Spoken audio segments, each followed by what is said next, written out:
Bonjour à tous. J'apporte aujourd'hui mon témoignage personnel car il est important de briser les tabous. Il est temps de sortir de ce silence, de votre silence, pour se reconstruire et vous reconstruire.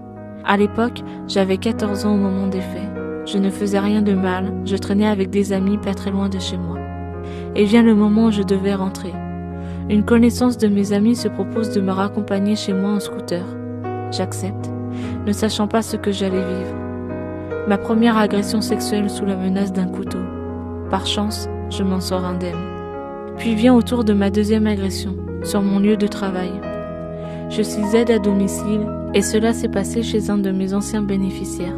Je suis âgée de 21 ans à ce moment-là et cela durera 2 longues années, sans pouvoir en parler car la peur, la honte et la culpabilité s'étaient installées.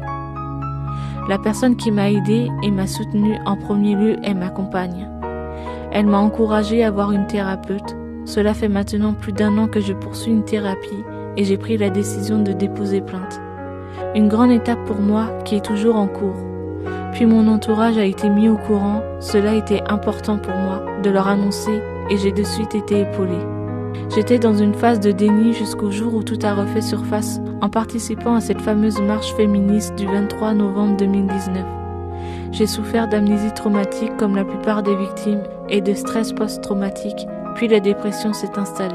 Contrainte à prendre un anxiolytique au début, puis un antidépresseur pour calmer mes angoisses, je suis actuellement en arrêt de travail depuis déjà quelques mois, mais j'ai pour projet de faire une reconversion professionnelle.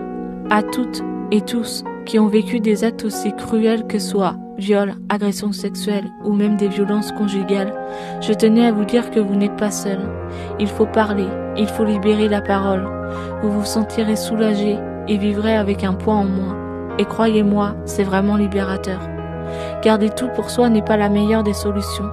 Parler et dénoncer ces actes vous rendra plus forte et ensemble, nous serons toutes et tous solidaires. Croyez en vous.